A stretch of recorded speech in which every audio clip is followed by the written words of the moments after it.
पहिली कविता आहे बी the best. तिचं त्या कवितेचं आपण वॉर्मिंग अप आणि चिटचॅट पाहणार आहोत.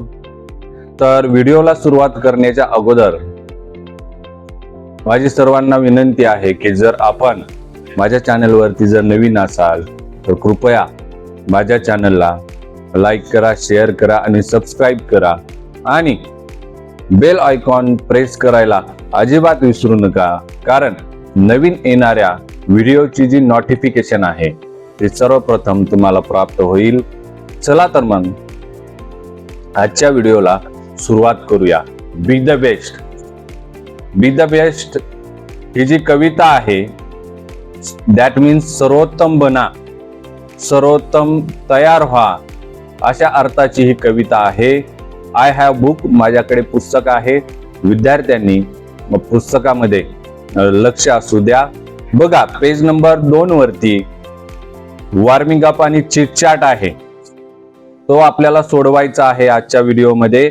पहिला प्रश्न विचारलेला आहे तो म्हणजे have you got any prize in any competition. तुम्हाला कोणत्या परीक्षेमध्ये बक्षीस भेटलेला आहे का? Have you got a prize in any competition. तुम्हाला कोणत्या परीक्षेमध्ये कधी बक्षीस भेटलेलं आहे का? तर याचं उत्तर असं लिहावं लागेल, yes I have got a district level prize in swimming competition. तुम्ही कोणतंही स्विमिंग असेल, ड्रॉइंग असेल, प्लेइंग असेल, लक्षात येतंय, हे लिहू शकता आणि उत्तर कंप्लीट करू शकता. मी इथं फॉर एक्झाम्पल दिलेलं आहे, yes I have got a district level prize in singing competition. Yes मला तालुका स्तरावर गायन स्पर्धेमध्ये बक्षीस मिळालेलं आहे. प्रश्न क्रमांक 2, question number 2, how did you feel at that time. मग त्यावेळी तुम्हाला कसं वाटत होतं, म्हणजे तुमची प्रतिक्रिया काय होती? तर ह्याचं आन्सर असं लिहावं लागेल, I felt very happy at that time. मला त्यावेळी खूप आनंद होत होता. I felt very happy at that time. मला त्यावेळी खूप आनंद होत होता. हे त्या प्रश्नाचं उत्तर येईल. Question number next, that means question number 3, have you ever failed in your efforts. तुम्ही तुमच्या प्रयत्नांमध्ये कधी अयशस्वी झालात का? तर त्याचं उत्तर असं असेल, yes I have failed many times. हो, मी माझ्या प्रयत्नांमध्ये अनेक वेळा अयशस्वी झालोय. अशा प्रकारे उत्तर तुम्हाला लिहावं लागेल. Question number next, that means question number 4, did you think we should accept success as well as failure. Do you think we should accept success as well as failure? आपल्याला यश आणि अपयश दोन्ही स्वीकारायला हवं. यावर तुम्हाला काय वाटतं असं विचारलेलं आहे. आपल्याला यश आणि अपयश दोन्ही स्वीकारायला हवं, यावर तुम्हाला काय वाटतं असा प्रश्न विचारलेला आहे. तर याचं उत्तर असं येईल, yes we should accept success as well as failure. आपल्याला यश आणि अपयश दोन्हीही स्वीकारता आलं पाहिजे, दोन्हीही स्वीकारायला हवं.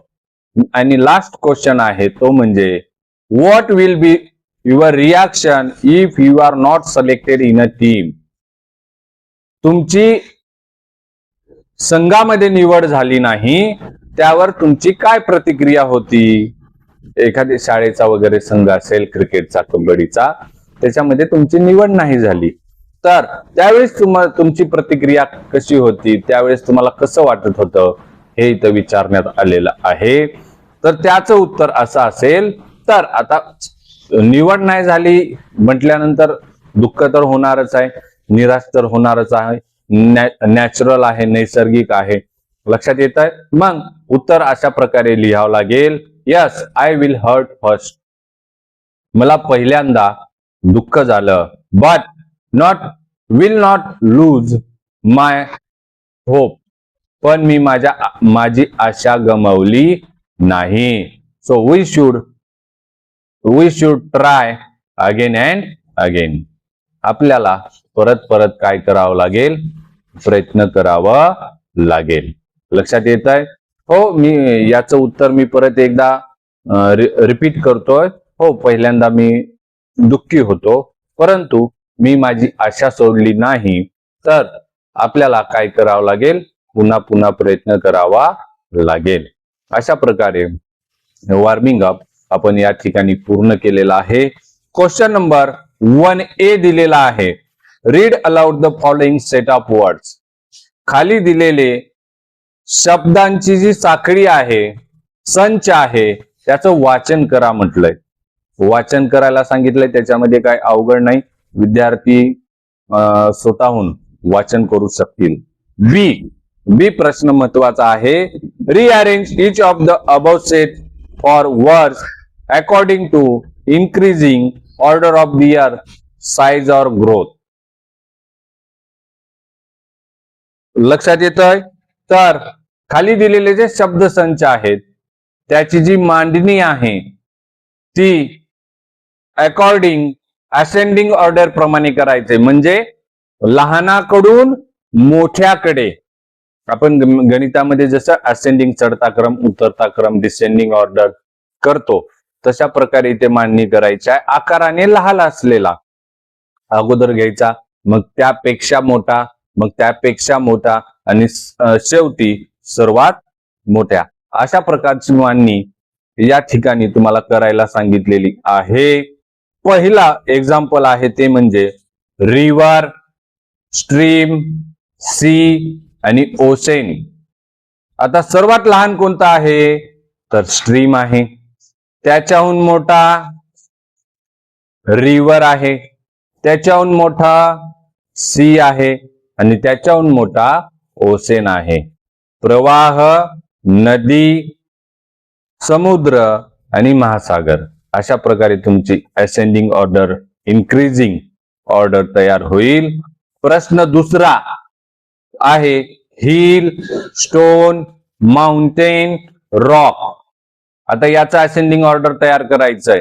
लहानांकडून मोठ्यापर्यंत असं तयार करायचं आहे. तर सुरुवातीला येईल स्टोन, दगड, मग येईल रॉक, खडक, मग येईल 3 हिल, एखादी टेकडी, छोटासा डोंगर, आणि 4 नंबरला येईल माउंटेन, पर्वत. असा सिक्वेन्स बनेल. सुरुवातीला स्टोन, रॉक, त्यानंतर हिल आणि शेवटी माउंटेन. असा क्रम तयार होईल. शेवटचा आहे तो म्हणजे child, adult, baby, youth. Child, baby, adult, baby आणि यूथ. मग अशा प्रकारचा क्रम तयार होईल, असेंडिंग ऑर्डर तयार होईल. बेबी, चाइल्ड, यूथ आणि अडल्ट. लक्षात आलं? अशा प्रकारे असेंडिंग ऑर्डरने काय करायचं आहे, तर हे लिहायचं होतं. आपण ते पूर्ण केलं. आणि क्वेश्चन नंबर 2 आहे. इन युअर क्वेश्चन वाचतोय मी. In your pre primary classes you must have learn the story of the lion and the mouse. Read in English and fill in the gaps using words given in the box. तुम्ही pre primary school मध्ये सिंह आणि उंदीर ही कथा ऐकलेली असेल.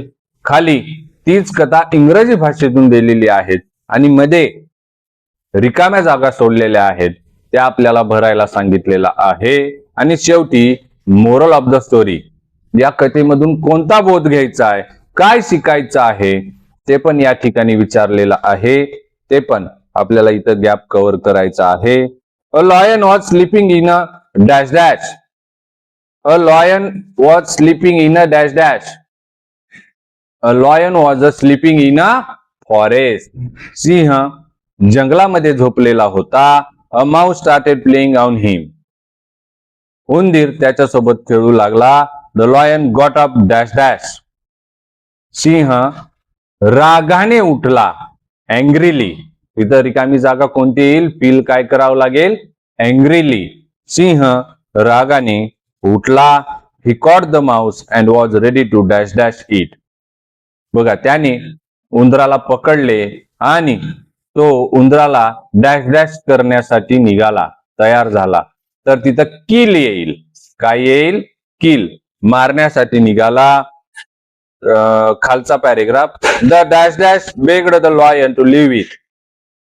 The mouse begged the lion to leave it. To leave it. लक्षात आलं? उंदीर जो आहे तो सिंहाकडे विनवणी करू लागला, विनंती करू लागला. बेग, BEGGED. बेग्ड मीन्स विनवणी करणे, विनंती करणे. माऊस काय करू लागला?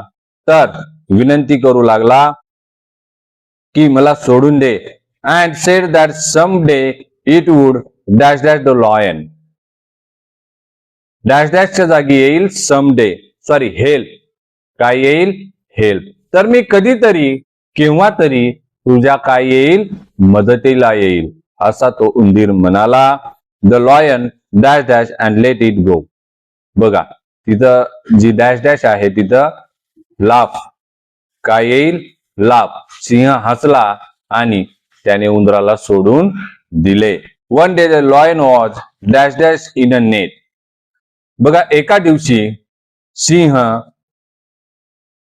जाळ्यामध्ये अडकला. Caught, CAUGST. कॉट मीन्स अडकणे, अडकला. सॉरी, पास्ट फॉर्म आहे कॅटचा. पास्ट फॉर्म कॉट आहे. लक्षात येत आहे? कॉट. अशा प्रकारे तिथली रिकामी जागा भरा. And set by the hunters. शिकाऱ्यांनी जाळं लावलं होतं. त्या शिकाऱ्याच्या जाळ्यामध्ये हा सिंह अडकला. He roared loudly as try to hard to set. बघा, he dash dash loudly. Dash डॅशच्या जागी येईल रोअर्ड. तो जोराने धाडण्यासाठी, सुटकेसाठी तो जोराने काय करू लागला? धाडू लागला. The mouse heard. डॅश डॅशच्या जागी काय येईल? हर्ड येईल. The mouse heard the lion and came. त्या सिंहाचा आवाज ऐकून माऊस त्या ठिकाणी, उंदीर त्या ठिकाणी आला. And it dash dash up the net it sharp teeth and set the lion dash dash. It dash डॅशच्या जागी येईल चेवड. That means कुरतुडणे. त्या उंदराने ते जाळं कुरतुडून टाकलं आणि सिंहाला काय केलं? मुक्त केलं. त्याच्या तीक्ष्ण नखाने, दाताने काय केलं?